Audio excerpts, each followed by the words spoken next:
Para mitra sadaya, alhamdulillah geningnya akhirna tamat dongeng teh para wargi nu judulna Pancatunggal karangan Kiliksa. Atuh saur Kiliksa biri nu kasabit nami kasebat tempat. Hapunten sanes dihajat cenah para mitra nyebatan nami sareng nyebatan para mitra sadaya. Oge kagambarkeun lakuning perlampahan kasinir sampir atau kasinir lakuning perlampahan hapunten para mitra sanes diaja pan gitu deui para mitra saur Mang Jaya oge atuh bili Mang Jaya dina ngadongengkeun ieu dongeng kirang nyugemakeun hapunten sering kacaletot letah teh para wargi sering lepat maca sareng sajabina marginya terus terang maca Mang Jaya para mitra ai dongeng mah dibaca da para wargi janten maca dongeng gitu nya para wargi gitu janten sok seueur lepatna hapunten sekali deui hapunten. Mang Jaya sareng Kiliksa ngahaturkeun nuhun mugi-mugi urang salamina ide ginanjar kawilujengan atuh dongeng-dongeng masih kena seueur para mitra insyaallah ge masih kena seueur keneh Pak masih kena seueur dongeng-dongeng Mang Jaya nu teu acan diangkat ka YouTube ieu masih kena seueur insyaallah para mitra insyaallah mangga paminingal dina rak nu dina ieu raingan teh naon teh susunan kaset-kaset geuning ngangan kalan-kalan para mitra ieu naon teh ngalihkeun tina kaset kana MP3 na rada rumit sakedik margi memang kadang-kadang kaset aya nu kusut kitu nya para margi mangga atuh ayeuna waktosna cenah seep ayeuna para mitra rupina Mang Jaya bade pamitan bae ulah kirang-kirangnya ngahapunten dina kakirangan sareng kalepatanana dina Mang dongengkeun ieu dongeng kirang nyugemakeun oge ka hapunten anu kasuhun. Kiliksa nyebatkeun bilih nu kasabit nami kasebat tempat hapunten oge Mang Jaya ge bilih kacaletot letah hapunten para mitra mangga Mang Jaya bade pamitan bae insyaallah ke urang gentos ku dongeng sanes billahi taufik wal hidayah wassalamualaikum warahmatullahi wabarakatuh.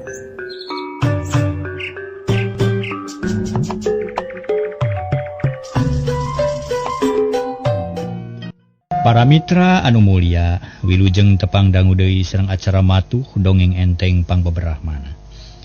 Mang Jaya sapara kanca bade neraskeun hanca dongeng nu katunda carios nyambung judulna nyaeta Pancatunggal karangan Kiliksa. Ayeuna nincak bagian ka-50. Mangga atuh para wargi etang-etang hiburan pangbeberahmana urang sami-sami hanca ieu dongeng. Dongeng parantos dugi kanalika Nyi Sutimah tarung sareng Yoga Jaya. Nijura ramena para wargi sadaya mangga urang teraskeun hanca dongengna etang-etang hiburan pangbeberahmana carios nyambung judulna Pancatunggal dina bagian ka-50. Para mitra anu mulia pikeun lancarna jalan carios aya sabagian kalimat nu diwangsulan deui mangga. Sutimah teu ngomong deui manehna geus beak kasabaran krep sidakep sinuku tunggal mepet pancadria nu opat museur pikir jeung rasa ngonang rupa-rupa satogala ka eta alun-alun. Tekung silila kadengin upati galaur ti kidul. Horeng puluhan maung datang narajang ti wetan datang badak aya welasna. Pating suruntul rek nubruk musuh ti kaler datang orai gede buburingkalan. Bari calawak ti kulon datang gajah meninggalit. Alun-alun ngadak-ngadak pinuku sora-sora sato galak nu datangna didatangkeun ku Sutimah. Kang Bedas kumaha ieu? Ulah bingung jang sabab urang limaan, yu urang ayonan si Sutimah. Akang rek ngalawan gajah, si Tiis ngalawan orai. Si Awas ngalawan maung, si Tarik ngalawan badak, sok urang tarung bebarengan. Cek si Bedas sumanget naker. Panon mureleng ka gajah nu ngaleut ngadeuketan. Nah make kudu ripu-ripu teuing kukuring mah geus kaciri ye nu datang teh lain sato-sato garalak. Tapi rang-rang kai gararing nu disihir ku si Sutimah. Ayeuna balikeun we ka nu nyiptakeunana sina ngagaleui ka Sutimah. Cek si Awas matana awas kana ciciptaan Sutimah. Eta mah bagian jang yoga atuh, cek si Tiis. Keun urang jalankeun. Harita keneh Yoga Jaya metakeun elmuna ngagunakeun elmu ringkang buana. Belesat-belesat Yoga Jaya jiga ngalobaan luncatan ka unggal madhab ngepung alun-alun nu geus heurin ku sato-sato galak. Sedeng si Bedas jeung baladna nyingkir ningalkeun alun-alun, rek lalajo kajadian satuluyna. Harita sato nu datang ti kaler digiringkeun ku Yoga Jaya ti kidul nya kitu keneh. Ti wetan jeung ti kulon eta sato-sato heula lumpat muru ka Sutima, pating salegor, pating galaur, pating karoko. Nempo kajadian kitu sawor nu tadi nyaksian reuas. Sabab sitik pisan adina diancam bahaya gero ngagorowok satarikna. Nyai Ratu, awas balikan ka diri. Cenah bari celeng manehna luncat ka alun-alun. Rek mantuan nu jadi adi tapi lat sato-sato ciciptaan teh nubruk manten ka Sutima. Keur tarung rame pisan. Sutimah meni pakupis ngaladenan sato-sato galak ciptaan sorangan. Nyai kade sing hati-hati nyai. Sawor ngagorowok deui tuluy manehna ngawatek elmuna. Mulangkeun wujud asli sasatoan tapi aneh. Ilmu sawor teu mental, gajah tetap ngawujud gajah, orai tetap jiga orai. Kitu di maung jeung badak tetap jiga tadi sarta leuwih galak batan biasana. Cilaka. Ilmu aing teu mati kudu kumaha ye? Cek sawor terus luncat kana tonggong gajah nu panggedena. Tuluy ceurik gajah dikait ku tumakuli. Sinamun urang ngajauhan tapi gajah teh ngagulingkeun maneh akhirna sawor kabebeutkeun sarta kagalei ku gajah nu sakitu gedena. Waduh, gajah kelos ya, cek sawor bari roesan hayang ngejat. Tapi awak gajah asa nambahan berat, sawor jerat-jerit minta tulung. Tapi taya nu malire tungtungna palastra teu walakaya katindihan ku gajah nu beratna pelasan rebukati. Cilaka, Kang sawor kasoran be. Ilmu naon nu digunakeun ku si musuh teh? Tetela sato ciptaan aing bet jadi galak. Kudu kumaha ye? Cek Sutimah jadi gimir. Nu tadina somong jeung adigung ayeuna mah ngarasa keueung sabab ilmu Yoga Jaya leuwih unggul. Sato-sato galak tuluy ngadesek. Parebut hayang ngaraweg Sutimah, lila-lila Sutimah soak berengbeng lumpat ka karaton. Bareng jeung hibarna pajara di belah wetan les-les sato ciciptaan laleungit. Di alun-alun ngayang popongko jeung catang layon sawor kapanggih, katindihan catang sagede beuteung muning. Kocapkeun di karaton si Sutimah jeung Surajaya katut para ponggawa ngarasa bingung. Lantaran musuh geus bukti kagagahanana, Surajaya ngahulang Sutimah ngalungsar bakat ku capek. Nyi Arum Wangi teu bisa naon-naon iwati ngumara Cipanon. Harita para mitra. Yoga Jaya jeung baladna nyampeurkeun ka karaton tapi teu daek diuk. Narangtung di lawang bari mencerong kanu keur susah. Hei Yoga Jaya, kula taluk pek wae masrahkeun kerajaan. Asal kuring jeung anak pamajikan ulah dipaehan. Cek rugeseus cek Surajaya bari nunjuk ka anak pamajikanana. Sutimah can rela mun kudu masrahkeun nagara sabab meunang hese capek manehna. Moal? Kami moal masrahkeun nagara sabab ieu milik kami. Geura mantok anggur ulah ngaganggu kana katengtreman batur. Nah ngomong teh kamana wae kuring mah moal menta barang batur tapi rek menta hak kuring pribadi. Heug ieu nagara ditinggalkeun sarta moal diganggu ku kuring. Tapi datangkeun Ibu Pertiwi ka dieu sarta maneh kudu menta dihampura. Sabab Ibu Pertiwi ngalaman sangsara di tengah alas. Gara-gara kalakuan maneh nu hiri dengki, jahil kaniaya, jahat ka papada manusia. Atu kaduana datangkeun si Wanara. Rek dicangkala ku kami sabab eta jalma jahat alias si Jamrong. Ceuk Yoga Jaya bari pepeta. Setan sia. Nakalah kabeuki wani. Mana buktina yen si anak Pertiwi sok datangkeun heula ka dieu. Mun nya geus ngajagrag aing rek ngaku talu ka sia. Cek Sutimah bari ti popolotot siga nu gede wawanen. Padahal ti tadi geus gimir, heug ku kuring rek didatangkeun ka dieu. Yoga Jaya terus malih kasih tarik nu bisa lumpat tarik, rek diutus ka leuweung sanget, mapageun Pertiwi jeung Aki Kalajati. Kang tarik ayeuna pisan kudu init ka leuweung sanget, bejaan Ibu Pertiwi jeung Aki Kalajati sina sumping ka ieu tempat. Memeh wanci rumangsang kudu geus datang ka dieu. Bang Ajang, teu loba pikir belecet si tarik lumpat sataker tanaga ngajugjug ka hiji tempat panuduhan Yoga Jaya. Maksudna rek mapageun Pertiwi jeung Aki Kalajati. Ari Yoga Jaya harita para wargi marentah kasih bedas jeung nu sejena. Sangkan ngajaga keamanan bisi aya ponggawa karajaan nu barontak. Tapi nu sanyana mah boro-boro daek barontak, malah loba nu atoheun. Ku ayana kajadian kitu sabab sakabeh ponggawa sasat keripuh ngaladenan kahayang rajana nu sarakah jeung goreng adat. Gancangna carita para wargi. Memeh wanci rumangsang si tarik geus datang deui ka nagara. Dibarengan ku Nyi Pertiwi sedengkeun Aki Kalajati teu kabawa, teuing naon nu jadi sababna. Barang datang ka karaton Nyi Pertiwi teu waka nyarita, malah diuk ge jiga nu asa-asa. Kitu Surajaya rek nyarita jiga nu hareugeun ukur palahak polohok teu puguh. Raja Surajaya. Da ieu indung kuring paek geura tagih ku anjeun. Lain boga keneh hutang indung kuring ka anjeun. Engke mun hutang geus dibayar giliran kuring rek ngayakeun balitungan jeung nu anjeun. Sabab kuring boga hak pikeun menta tanggung jawab anjeun. Cek Surajaya, cek Yoga Jaya bari nangtung. Panon melong ka Surajaya nu masih kene ngahulang. Yoga Jaya, ayeuna Bapa percaya yen hidup anak Partiwi eta ngandung harti anak Bapa hampura anaking Bapa rumah sasalah. Geus kalepasan dina hukum hidup. Ngahukuman inung hidup cek Surajaya lumengis ngarumasakeun salah. Jeung eleh jajaten ngadenge ucapan Surajaya kitu Sutimah ngaheab hatena. Panas lain di kieuna haok nyarekan ka Partiwi. Partiwi, sia teu gablek ka era rek naon los ka dieu barina ge? Rek ngarebut euy salaki kami? Moal dibikeun deuleu, sabab sia mah geus dipiceun ka leuweung, geus lain-lainna deui. Halik nyingka sia. Mentong ngaganggu ka tengtreman batur, mun teu ini teu podaran sia ku aing. Cek Nyi Partiwi geus narik napas rek nemalan tapi kaburu kapiheulaan ku si bedas. Nu nyentak bari maju 2 lengkah. Sutimah. Nah, sia kabina-bina teuing. Baheula inung aing nu dihina jeung disiksa ku sia. Aing inung aing geus disalahkeun. Sia teh manusia atawa setan? Tadi nina ngadatangkeun Ibu Partiwi ka dieu, tapi na ayeuna kalaka diusir ku sia. Montong adigung sia sabab mun sia nyarekan jeung ngusir ka Ibu Partiwi nu nyeri hatena. Nu nyeri hatena teh aing deuleu sabab aing putra anjeunna. Cek isi bedas bari jeung kakerot nahan amarah. Ngong si tarik milu nyarita. Nya bener, manusia kitu mah kudu dipencit deuleu. Kalau kabeuki saroromong sia. Na teh era kurarasaan, ieu karaton saha deuleu? Nagara saha? Na make kumaha wani nyarekan ka kami? Halik sia nyingkah nyalinggir deuleu. Cek Sutimah. Kalah kabeuki nafsu para mitra. Hal ieu ngahudangkeun amarah nu opatan.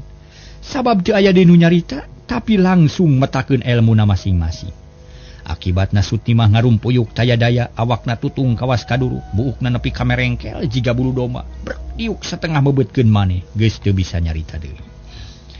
Nempo kajadian kitu para mitra Nyi Arum wangi ngagidir nafsu. Teu tega nempo indungna pada nyiksa haok nyarekan bari nulak cangkeng ku sabeula. Bangsat. Nah sia teh kabina-bina teuing. Teu boga kaeranya ngaganggu katengtreman batur. Nyiksa indung batur. Hayang modar sia teh. Ya rasakeun si aing anak jago deuleu. Pokna tuluy mundur rek ngawahan. Masang kuda-kuda rekep naker. Dua dampaleungeun ditujukeun ka si tarik. Hiuk aya hawa panas narajang ka si tarik. Tapi si tarik teu galideur manehna ngayunkeun angin topan. Kerung ngaguru handaruan. Mapag elmu Nyi Arum wangi. Akibatna serangan musuh balikan bogana cungka curalit. Kadabut Nyi Arum wangi jujum palikan bari ngajerit. Tina sungut kaluar getih hideung ngalamaran. Bluk nyuuh. Teu hudang deui sanasib jeung nu jadi indung. Yoga Jaya jeung Partiwi silih reret teu bisa nyegah kana eta kajadian. Sabab eta kajadian teh para mitra sakacida pisan cepetna, korban jiwa teu bisa dihalangan, putri nu diagulkeun ku Surajaya ayeuna walak teu walakaya, indungna taya harapan kana salamet. Ujang, ieu teh naon hartina? Nasaha nu ditah ngabinasa sasama manusia? Ibu manitah kadiso teh pikeun anjeurkeun keadilan ngabelaan bebeneran. Tapi naha bet mateni deungeun, ceuk Nyi Partiwi kakara bisa nyarita ayeuna. Ibu, ieu kajantenan memang teu kedah kajantenan kieu. Margi sanaos abdi kitu hoyong mateni deungeun. Nanging maranehanna bedegong, teu baroga pikiran rangkepan. Akhirna cilaka ku pola sorangan. Sawios ulah jantan emutan datos kieu kajantenanana.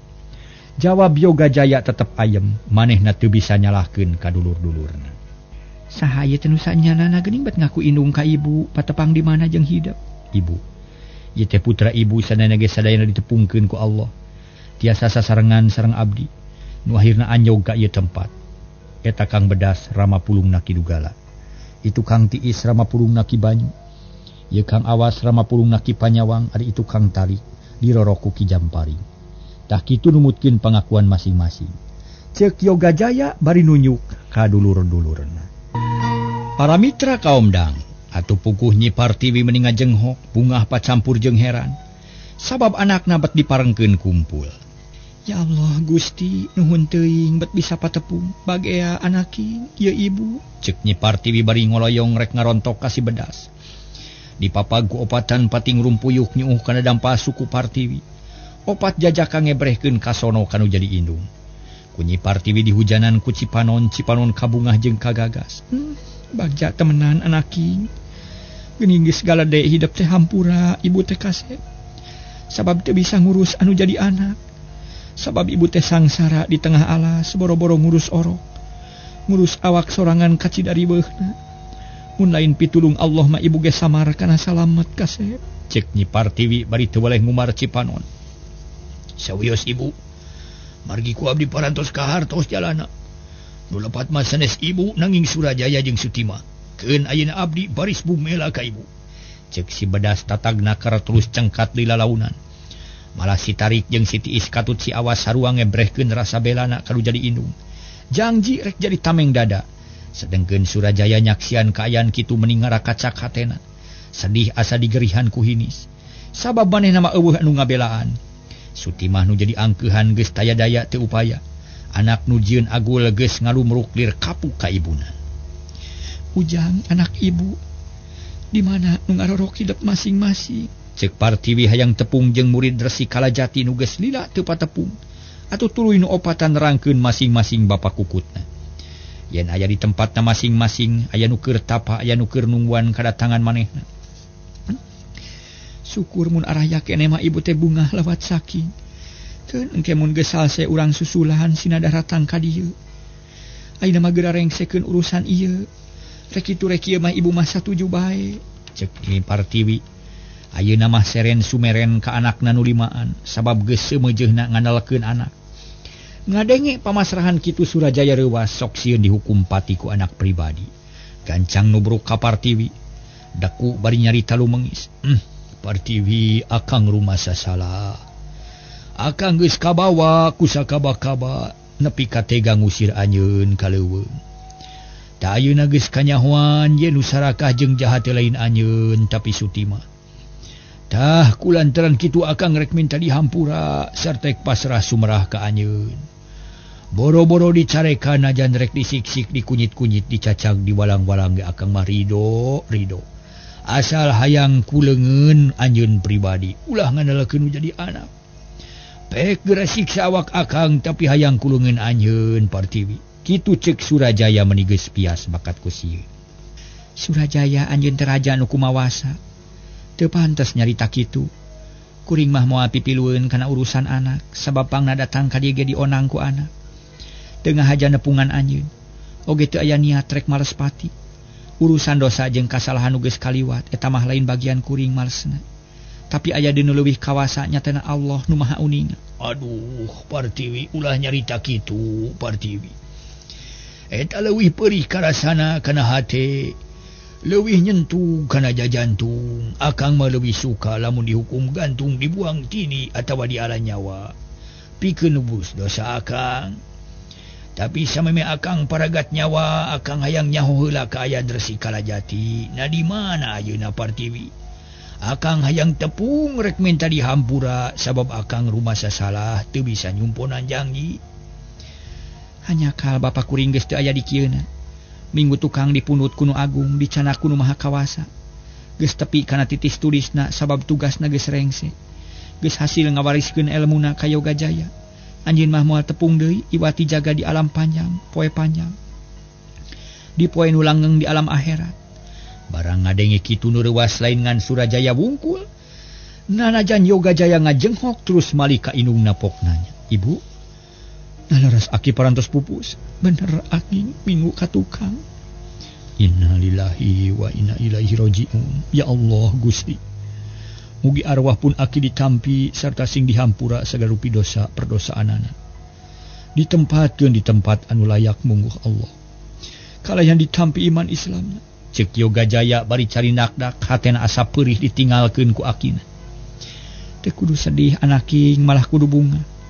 Sabab aki hidap geus mulang ka alam kalanggengan bari jeung mawa manah anu bunga. Ari nya disababna cita-cita anjeun geus dilaksanakeun ku hidup. Leres ibu nanging abdi teh teu kantos patepang deui, sing kuat. Sabab geus kitu kersaning Allah ayeuna mah geura rengsekeun perkara ieu. Mangga ibu. Yoga Jaya ngahulang sakedeung. Silih teuteup jeung baturna nu opatan sedengkeun Surajaya hatena deg-degan. Nungguan putusan ti Yoga Jaya narek dihampura atawa rek dihukum. Manehna geus teu ngeunah cicing bisi narima hukuman nu teu merenah. Kang Bedas sareng dulur-dulur sakabeh cik ayeuna geura putuskeun. Narek dikumahakeun ieu tawanan teh. Narek dihukum pati atawa kumaha kuring mah teu bisa mutuskeun sorangan. Cek Yoga Jaya ngamimitian badami menta saran ti dulur-dulurna. Pok si Bedas nyarita. Akang mah yang sidik we heula ari urang teh hanya anak Surajaya. Taroskeun we ka ibu cing pasihan keterangan Bu. Ujang anak ibu memang bener bapak hidup limaan teh nu jenengan Surajaya. Tapi eta mah karek pangakuan ibu da ceuk Surajaya mah ibu teh nyelewer kanu sejen. Dituding sok ngampihan lalaki mun Surajaya keur eueuh. Malah hal ieu pisan nu dipake alasan ku anjeunna. Nu akhirna ibu diusir ka leuweung, tah kitu lalakonna teh Ujang. Jadi pikeun netelakeun kudu ka Surajaya nah hidup limaan teh. Di aku anak atawa henteu. Kitu ceuk Partiwi bari terus nunjuk ka Surajaya. Nu ditenjuk muduk nyeluk tungkul hate bingung jeung loba kasieun. Surajaya. Coba jawab nu pasti. Ari kuring limaan anak anjeun jeung anak saha nu sanyana sabab ceuk ibu mah kuring limaan teh anak anjeun. Ceuk Yoga Jaya. Bari neuteup ka Surajaya basana masih keneh kawas anu musuh. Sabab mang nyerikeun ka indung anu geus diusir. Ujang anak bapa. Ayeuna kakara sadar yen bapa teh kapangaruhan ku jalma sejen. Nu antukna nepi ka toho papoho kana teu mah wadi. Nepi ka tega ngusir ibu hidup. Tah ayeuna bapa sejawak cabalaka yen hidup teh sanyan anak bapa. Ngan teu ngarti teh namun salima-lima. Cek Surajaya bari carindak-dak. Sedih pacampur jeung susah. Tanyakeun ka ibu, nama ke salima-lima, ceuk Yoga Jaya bari nunjuk ka Partiwi. Atupok di Partiwi nyarita. Anak kuring kembar 5 lahir henteu bareng. Lantaran kaayaan kuring ka Cidawalurat jeung sangsarana. Hiji-hijina dipake saksi Iwati mawiwit, ngan hanya kal mawiwit geus papisah jeung kuring. Terangkeun lalakon nu salengkepna. Ceuk Surajaya atuh teu talangke derek-dek nyi Partiwi ngadadarkeun lalakon hirupna. Dina mangsa ngalalana di tengah leuweung luang liwung waktu keur kakandungan diterangkeun kabeh taya nu kaliwat. Tah kitu lalakon kuring teh. Eta mah pek wae pikir ku anjeun Surajaya, na ieu teh anak anjeun atawa lain. Ngan dina hal ieu teu kudu nuduh kanu lain-lain, sidikeun we keuretan beungeut barudak apan sarua. Memang bener, budak teh keuretan beungeutna sarua. Malah siga sakeuretan jeung beungeut akang. Hal ieu mere kayakinan kana hate akang yen ieu limaan teh anak akang tak kitu Partiwi. Cek Surajaya dari anaker. Ayeuna mah daek ngaku anak kanu limaan. Na geus yakin nu limaan teh anak anjeun. Yakin pisan sarta akang percaya 100%. Naon sababna make wani ngaku? Na bener-bener akur jeung hate atawa sakadar keur nyalametkeun diri tina balitungan ti barudak. Sabab bareto mah anjeun teh sakitu ceceubna ka kuring. Meni keukeuh nuding jinah jeung nulian, nuding nyelewer jeung sajabana, tapi ayeuna dina kaayaan kadesek. Anjeun ngaku anak kanu limaan. Na ieu bener-bener jujur atawa kumaha? Aduh, Partiwi. Akang hampura. Kajadian bareto memang akang nu salah, percaya teuing ka Suti mah. Mun nya kitu, naon tandana pangna anjeun wani ngaku anak? Ka ieu nu limaan. Kahiji nilih kana beureut keuretan beungeutna, kadua percaya kana omongan Partiwi. Katiluna ali meunang meuli akang diampihan ku anak akang nu 5. Ta ieu alina. Cek Surajaya biwarimikeun ali anu 5 teh. Terus ditampanan ku Partiwi diilikan tali tinaker para mitra sadaya. Memang nya ieu ali nu 5 teh ku kuring ngahaja dibikeun ka anak hiji sewang, anu hiji mah minumikeun ali akina. Make ilmu nu diagem ku anjeunna tetela Allah Maha Murah. Sabab najan teu langsung ka jenisna ge geuning nepi kanu dituju. Cek Partiwi bari ngampihan eta ali.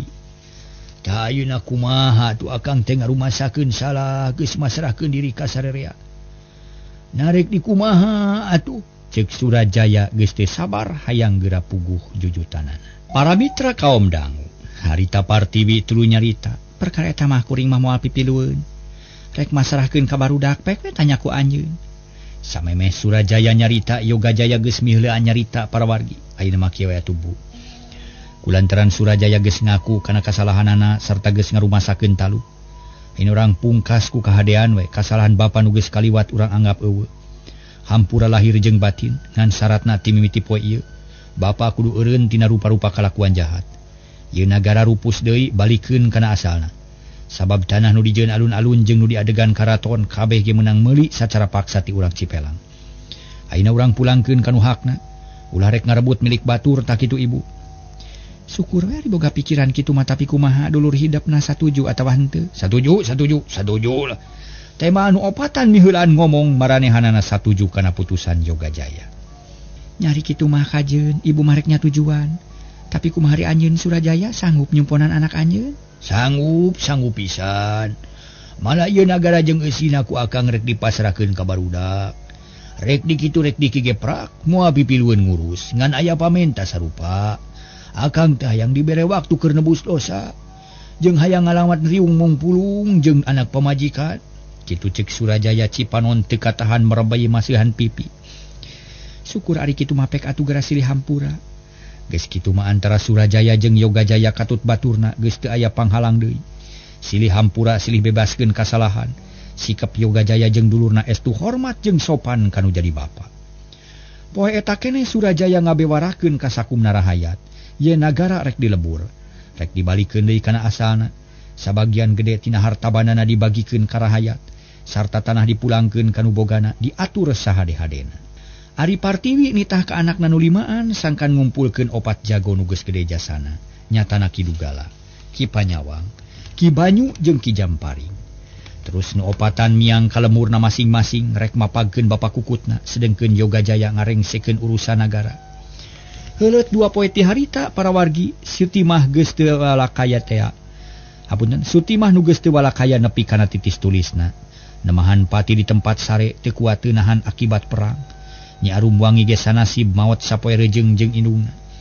Poe katilu ka karaton aya nu datang 4 jalma jarangkung badag, Gagah jeung Sembada. Horeng Ki Dugala jeung baturna murid-murid Aki Kalajati sup ka karaton. Patepung jeung Nyi Partiwi puguh we meuni silih rontok bakat kusono. Kakang, wilujeng sumping kasadayana abdi teh nganuhunkeun pisan kana pitulung sadaya. Nu geus ridho ngurus jeung ngadidikeun pun anak. Dugi ka jadi jalma nu sehat jeung luhur ilmu, sakali deui nuhun Kakang. Cek Partiwi Daryanaker. Hatena bet kagagas inget ka jaman nu geus kaliwat. Nyai akang ibu ngah, nu taya papadana sabab poe ieu bet diparengkeun tepung deui ku Allah. Nu tadina geus taya harepan kana patepung deui.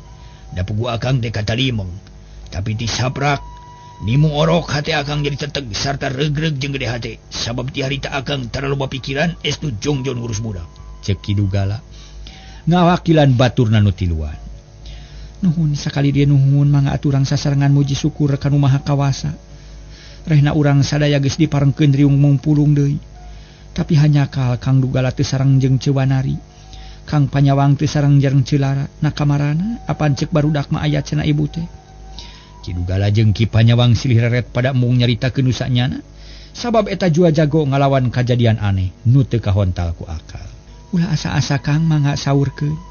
Na make teu ngiring ka dieu, abdi mah sono hoyong nganuhunkeun sarta hoyong kumpul di dieu. Cek Partiwi nanya deui. Nyai akang teh lalakon maloba nu aneh. Asa dina pangimpian puguhna oge. Memang bener akang teh kungsi hirup babarengan jeung hiji awewe nu ngaran Wanari. Tapi mimitina aneh tungtung nage aneh eta awewe asalna monyet bodas. Dina akhirna bet jadi monyet deui kabur teuing ka mana. Da kitu nu sanya nama Nyai. Ceuk Ki Dugala. Semu era sabab pangalamanana mata kelok. Heuh. Nabat kajadian kitu ari Kang Panyawang kumaha? Camana Cilara teh atuh? Taya bedana jeung lalakon Kang Dugala awewe nu babarengan jeung akang teh asalna tina monyet bodas. Nu padungtunganna mah leungit jigana mah jadi monyet deui tak kitu Nyai. Ceuk Ki Panyawang nerangkeun pangalaman nu aheng. Karunya teuing. Nah bet kitu atuh tapikeun bae, da geus kitu kanyataanana. Ayeuna mah tarima we geus jadi kanyataan sabab eta kabeh geus kersaning nu Maha Kawasa. Jeung di dina ieu kasempetan abdi rek netelakeun. Yen Aki Kalajati geus mulih ka jati mulang ka asal. Geus tepi kana titis tulisna maot di tengah leuweung anu sanget. Moal bisa patepung deui jeung akang opatan, tah kitu lalakon nu kaalaman ku abdi teh. Inna lillahi wa inna ilaihi raji'un. Nya ari geus kitu kersaning Allah mah teu nanaon nya ida urang mah manusia. Teu daya teu upaya asik moal usik malik kersaning anjeunna. Usik malik angin anjeunna nu kagungan. Tah kulantaran kitu ayeuna mah urang sanghareupan kahirupan nu anyar. Na bade kumaha ari geus kieu? Ceuk Ki Dugala sabara jeung tawakal. Harita Nyi Partiwi nyarita para mitra. Ayeuna mah kieu wae akang opatan ulah ka mana-mana. Geus bae cicing di dieu jeung abdi urang ngasuh barudak babarengan. Sabab abdi teh teu boga adi jeung lanceuk nu saindung sabapa. Tah kulantaran kitu akang opatan di aku dulu repet ku hinis. Dianggap lanceuk patuturunan sirah ku abdi, urang silih belaan, silih PHP-keun diri. Nya nuhun we ari kitu mah akang mah bunga we nu aya. Heug akang rek cicing di dieu moal ka mana-mana da geus teu boga kulawarga akang ge. Teh mah kidugala. Nya tujuan kana kahyang parti malah manutiluan geus satuju. Satuluyna murid-murid Aki Kalajati teh di aku ku pribumi dihormat di dama-dama. Ngariung bari ngobrol medar lalakon sewang-sewangan. Nyaritakeun lalakon hirup ti mimiti papisah jeung guru nepi ka danget harita. Surajaya ngarasa regreg sabab ku datangna anakna nu limaan. Manehna teu nu gelis sabab jadi loba baraya. Sanggeus aya saminggu riung mungpulung Surajaya ngajak ka sarerea hayang jarah ka kuburan Mawiwit. Dina waktu nu geus ditangtukeun bring ari nitrek jarah ka kuburan Mawiwit. Nu geus gede jasana, geus loba pangorbana dina ngabelaan Nyi Partiwi. Ari nu pitujuh jalan taya diiwati ki panyawang nu manggihan orok dina layon Mawiwit teh. Samulangna ti kuburan Mawiwit Surajaya marentah ka anak buahna. Pikeun maluruh si Bohek jeung baturna nu kungsi papanggih jeung Yoga Jaya, tapi lapur.